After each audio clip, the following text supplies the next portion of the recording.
votre sang. Mamou, tous les... Ok. Non, j'ai rien dit.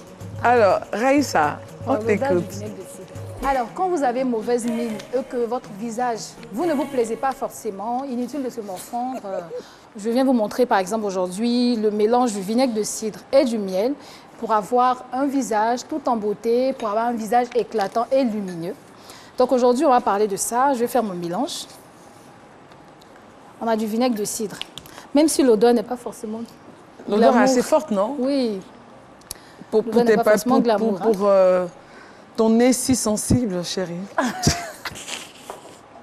Donc voilà, j'ai juste Donc, renversé quelques il faut cuillères incliner de... quand tu mélanges pour Oui. que Voilà, donc c'est du miel. J'ai mis voilà. juste 2 cuillères de vinaigre de cidre, 2 cuillères à soupe de vinaigre de cidre. Incline un peu. C'est vrai que on Voilà. a peur que ça verse, mais bon, Oui. voilà.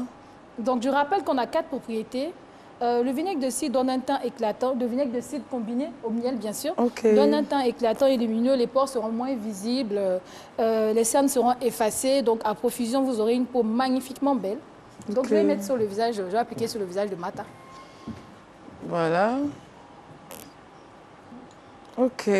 Donc, Et comme on je le fait disais combien de tantôt, fois par... à cause du vinaigre de cidre quand même c'est assez sensible. C'est assez sensible, Oui, oui. il faut le faire au moins 2 fois par semaine. 2 fois par Oui, semaine. 2 fois par semaine.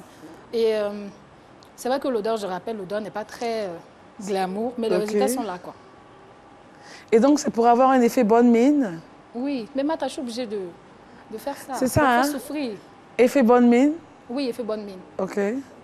C'est rajeunissant également? Rajeunissant, anti-tache, anti-cerne, hydratant, désincrustant, voilà. Ok. Ridules, ça gomme les ridules, ça gomme les rides également, les cernes, tout ça. Donc voilà.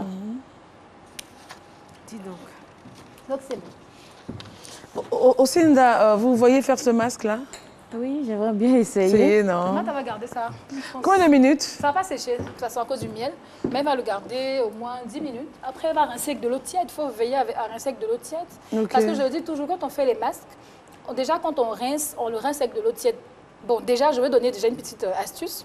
Quand vous commencez un masque, vous pouvez plonger dans de l'eau, Ok. une serviette, de l'eau tiède, de l'eau chaude. Bon, pas pour vous brûler le visage, vous passez comme ça sur le visage, pour ouvrir les pores. Ensuite, quand vous finissez avec le masque, après l'application, quand vous rincez avec de l'eau tiède.